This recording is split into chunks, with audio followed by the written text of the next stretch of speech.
Do you want to get your record to #1 in the UK charts? In this video, I chat to the guys from Perfect Havoc. They released the record Joel Corry and Emanike that got to #1. They give us their tips on signing music and getting those tracks into the UK charts. Let's jump in. Hey, it's Graham Farmer from Data Transmission. I've made a Twitch partner. Did you see the video?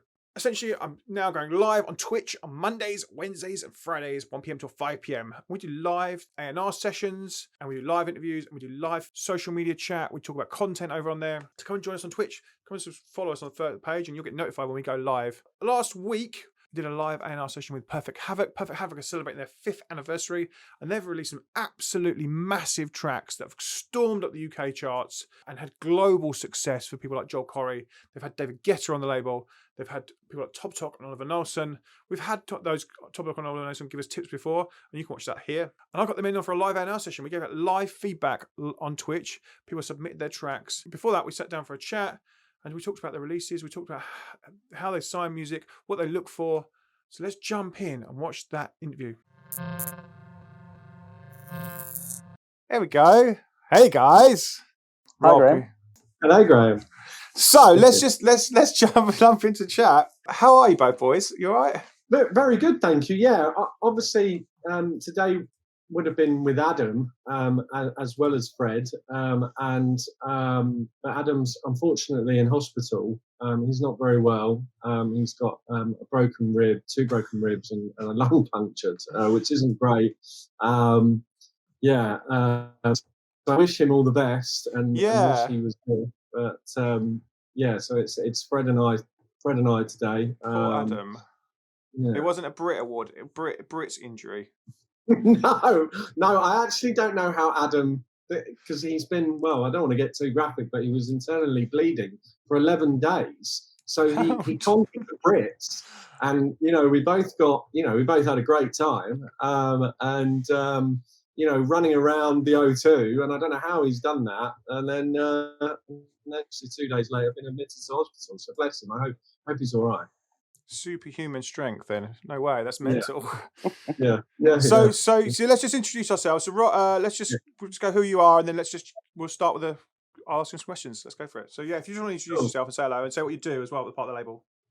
Cool. So I'm Rob. I'm the co-founder of Perfect Havoc, and kind of work across label management to marketing to Spotify to radio, boring stuff like royalties, paying people, and HR. So I'm Fred. I'm junior label manager with Perfect Havoc. I started working here about 6 months ago, and I'm across all of the label management. So kind of helping Rob out on all kinds of royalties, Spotify, marketing, and so forth. And also helping out Adam, a big part on the A&R side. Cool, wicked. And then, so let's just start right at the start. Like, obviously, you're celebrating now 5 years of Perfect Havoc. Well done, boy, mate. I think let's just talk about how it started, what the dream was, what the goals were at the start of the label, and what was that first, what was the plan when you started it? Well, yeah, so I'll go back to kind of the real beginning, which is when I met Adam, which was at Sony Music, actually. So I got work experience with Adam, and was his work experience when Craig Logan was president. And he taught me the ropes, really, back then, and all the way back in 2007. And then he was product managing some massive acts, like Beyonce, Usher, Britney Spears, Kelly Rowland, Madcon, etc. And then I moved into Psycho just for a little bit, and did for a little while for a guy called Tim Byrne, who was creative director, and then left there and went to EA Games. And whilst I was at EA Games for 2 years, Adam was at Sony, still working kind of a lot of those massive acts coming out of New York and RCA, and in the UK worked Sade as well. And then I kind of got into a number of different roles, really. After EA, I kind of went off on my own and kind of became like a freelance in the celebrity world, so completely different to what I do now, and was getting people on TV shows and getting people in the Sun and selling stories to, for celebrities and, music stuff as well. And I was running my own little label back then and signing a few kind of pop acts. And then Adam, I was managing someone at the time, a certain celebrity, and had just got them a TV show with Sky. And I met up with Adam, and he just left Sony and kind of looking what to do. And he said, he'd gone for a job, and I think, I hadn't quite got it because of, he was just too experienced in the role that he was going for, basically. And I just said, well, why kind of try and get a job back at a major? Just do your own thing, I'll help you. And then I'll help you has turned into business partners and going from there. So Adam started off by signing and finding Oliver Nelson on the SoundCloud. And, back in the day, you know this, Graham, that SoundCloud world of, it was all about Hype Machine, wasn't it? And getting number one and all the likes and plays on SoundCloud. Yeah. So Oliver kind of was the first of that. And Adam found him and then kind of decided kind of through that, we were going to be 50-50 business partners, and very kindly kind of brought me in with that. From then on, we were predominantly management. We brought Top Talk in, and then we had a few others from Uppsala as well. They're both from Stockholm. Built Oliver to kind of remixing some massive acts, and Top Top was doing his thing as well. Got them signed to a few labels, and like Good Soldier and Ministry of Sound, etc. And then a few years in, it obviously made sense with our background to start a label. But this is kind of really before everyone started their own labels. There was almost like a label boom once Spotify kind of really picked up and everyone was kind of cottoning on to what was going on in the industry.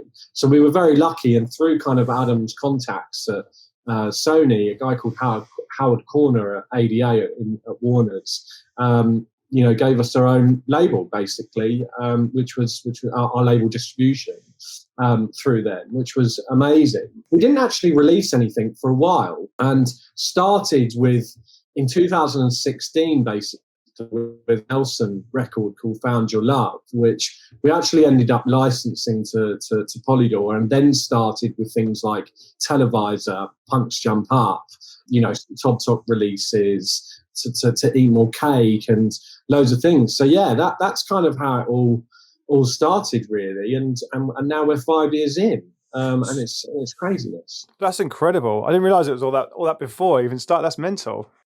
From a label point of view, you find that, because I know you partner with other labels on releases. How does that process work? Because that intrigues me. Like, do you find the music and then you kind of partner it out to get their extra reach on these records to make sure they do the numbers you want to do? How does that work? It happens a whole different types of ways. Like sometimes we can create the record. Well, mainly we're creating the records and then trying to break them ourselves and then licensing them up and upstreaming them to majors, a bit like story, like Joel came to us back in 2018, and I still have the first email. I think he'd been recommended to us by Lewis from Just Kidding, actually, which was really cool. And we'd known Lewis from the Kitsune days, and we'd kind of known each other for quite some time.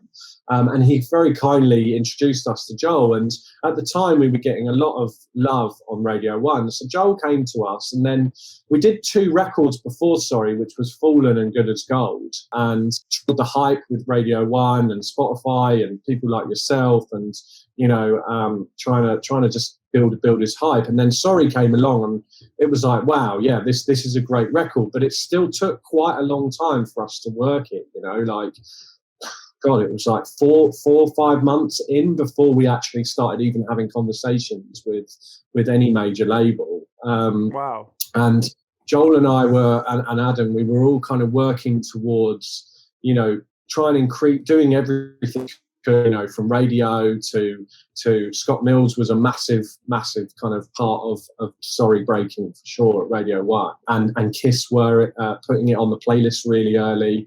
Joel and I created a competition to win a holiday to Ibiza. And I think that really helped, because we had over 4,000 entries to that competition, which all of those 4,000 people came in and followed Joel on Spotify, and also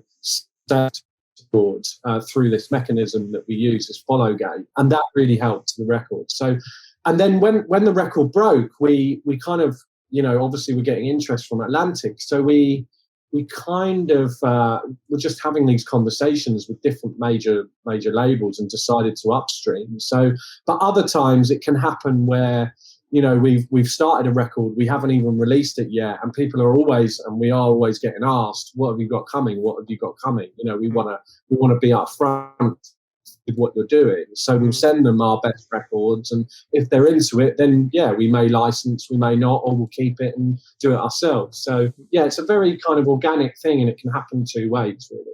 That break process, is it, so when you're breaking that record to start with, is it out then, and then the kind of push comes from once it's streamable, or is it before then? No, so we'd kind of, with Sorry in particular, we'd already created that hype, really. Yep. And ADA done a job of getting it into like Dance XL and all the main big playlists at Spotify. We were pretty much there, and actually Adam and I kind of had not a Barney, but a bit of a kind of just a to and fro about whether or not even to license up. But we did, because we wanted our first hit as a label, and we thought it was the right. Well, Adam thought it was the right moment to kind of do that. Plus, also, Atlantic have got one of the best, radio teams we've ever worked with. I don't want to I mean, Damien's won like incredible awards, and their whole marketing team, and just in general, they're just incredible. And we're just so happy to have partnered with them and worked with them, for sure. That's really interesting. That's cool. How long's that, like if thinking about process wise, how long is that process from you signing that record, so then it going on to Spotify, then you're then licensing, to then how long is that promotion plan? Probably it can be like 4 months. Whoa. It can. Yeah, Sorry came out. I remember the day. I don't know why this. I think it's because it's our first hit. But Sorry came out on April 4th, 2019. It didn't get upstream to Atlantic until July, I think. That's when it happened. No way. And you were working the track the whole that time. You're just trying to push the numbers up and push the expansion, the reach out, and. Yeah, exactly. One thing that was quite crucial at that point was Joel's hard work in terms, and that's something that obviously we massively missed through COVID, but he was doing back-to-back everyday shows for 14 weeks through that summer.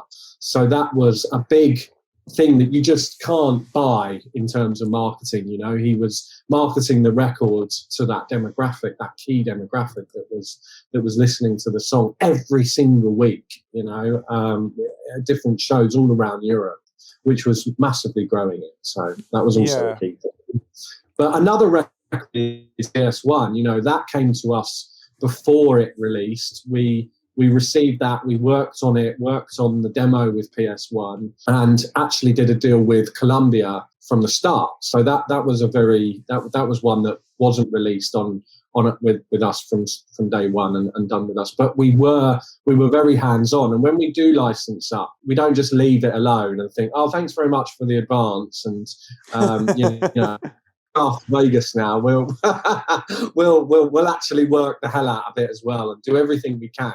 And make sure that we're on the teams. And with Columbia, actually, it was a really good campaign, because we were really all working together. And I think they were kind of learning from what we'd done with Sorry a little bit.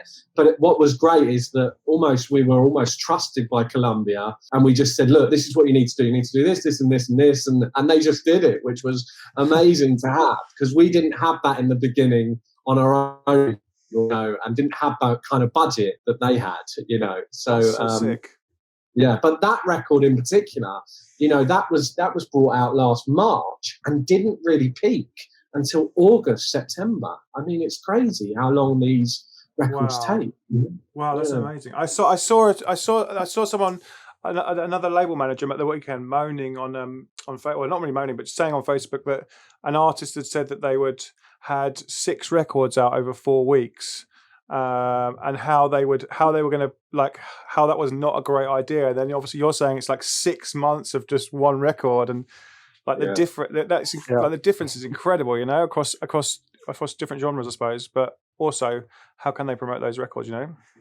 Yeah, that is something that's, you know, content. We live in a world where we all want content, right? Like every week, you know, I'm always on Netflix and Amazon. I bet you are as well. Going, what is coming out? I want new content, you know. Yeah. And music is obviously the same, isn't it? But we kind of know when a record is heating up, and if a record is heating up, then I'll try my best with the manager or whoever the artist is and say, look, it's going to be good for you to focus because we're seeing the signs, you know. And if we can focus and keep that focus for that long, then it's only going to help you. But I understand from an artist's perspective, that can also be very frustrating because they just want to bring out music. They just want to keep going, you know. So it is a bit of a balance for sure. Have you pushed records back then in that sense that because you know something's building and you know it's happening, and told artists to kind of hold off on other stuff just so you can focus on that? Is that what you're saying?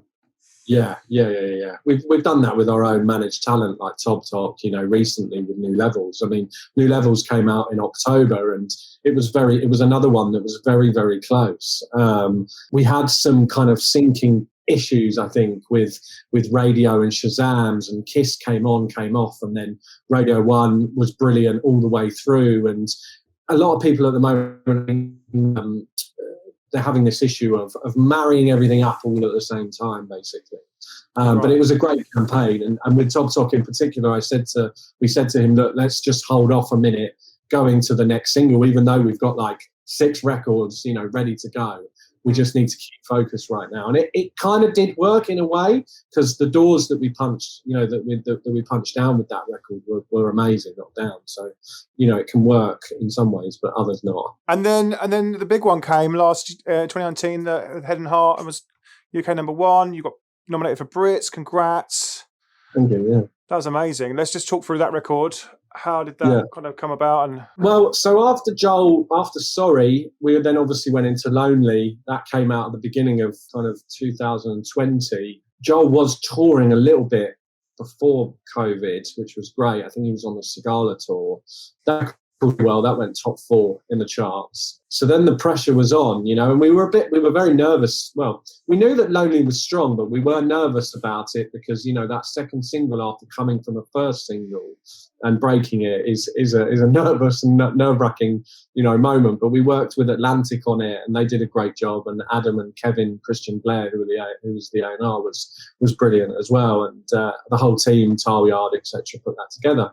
And then Head and Heart was a song that Joel with a number of people, M&EK to Kaleidoscope to Lewis and Neve, and was a collaboration. And when I first heard that song, I think it was like in June or something, I don't know when we got it, I just couldn't stop listening to it. I was like, literally played it about 10 times. And my partner at the time was like, fucking hell, you're playing this, sorry, I'm swearing. But my partner went, God, you're playing this record too much, but I love it. It is really good. Okay, brilliant. Yeah, and then that came out and had no idea it was going to achieve what it did. You know, 6 weeks at #1 was absolutely incredible. And Atlantic did, and Warner's in general, again, did one of the best jobs I've ever seen on a record, you know. And what a moment, yeah, absolutely incredible. And then being championed the biggest record of 2020 as well. And I think at that time, we all were, you know, we were all in lockdown. We were a little bit out of lockdown at that time, July, all opening up. And I think everyone just wanted a lift in their mood. So it was also about timing, I think, and perfect timing for the type of record it was, you know? Yeah, exactly. It's a huge record, isn't it? We played it earlier and everyone was jumping around in the chat, so it was good. I've even got you a little sound effect just for that record. I've got a little stream deck, and we've got you a little. Oh, nice. And then let's just talk. I just want to talk about new producers. So how are you finding music now? And also I want to go a bit deeper. Like I've got a new artist. They're brand new, and they want to break that commercial scene, and they want to kind of crack into it. How hard is it from honestly, as a small artist, how hard is it to them to find? I know lots of people struggle with vocalists and killer vocalists to make that track. Like, is that going to be possible for them as a small artist? And what would you be advised for those small artists to kind of get to the level where they can kind of break into that scene?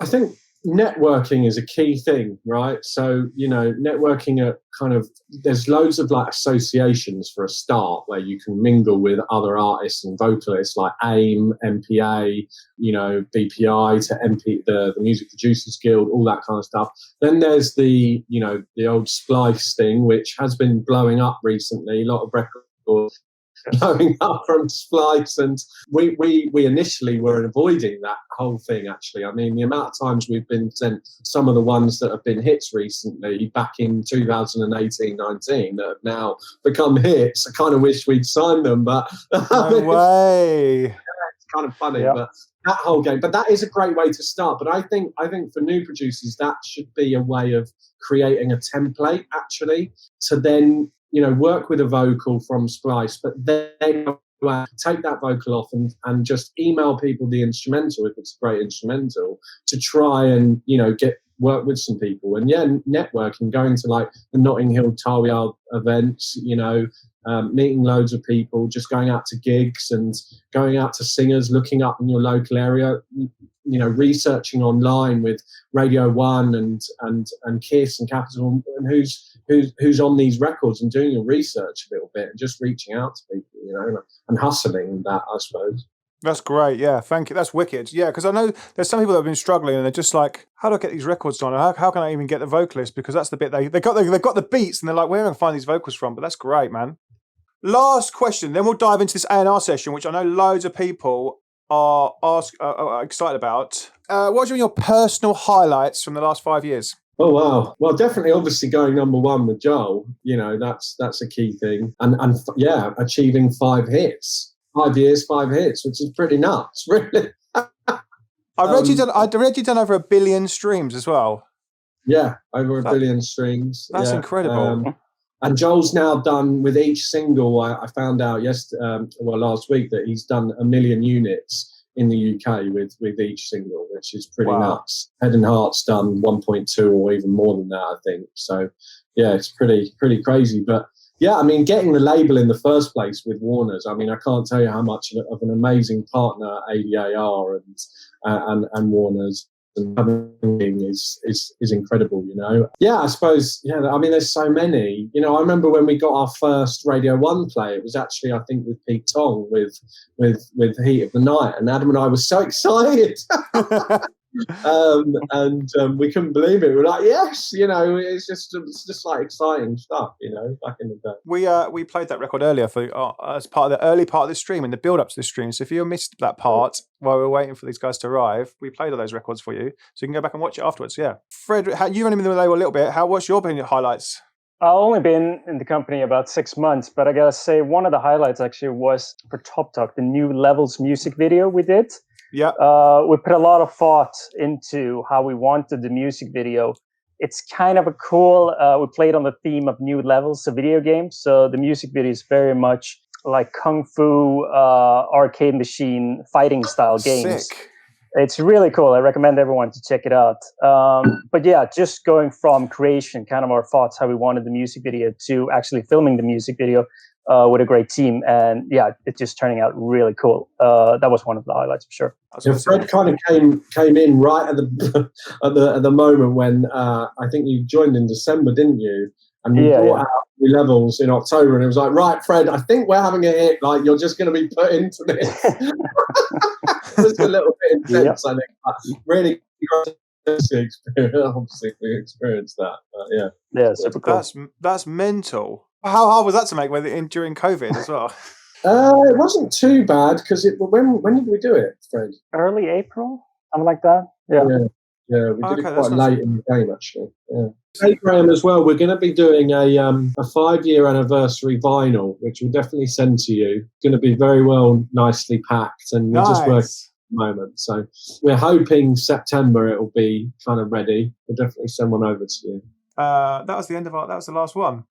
It's amazing. Yeah, thank you so much for having us, Graham. It's been brilliant. It's good fun, actually. Yeah, it's been great fun.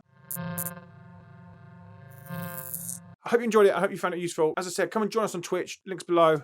We're there on Mondays, Wednesdays, and Fridays in our disco shed in my garden.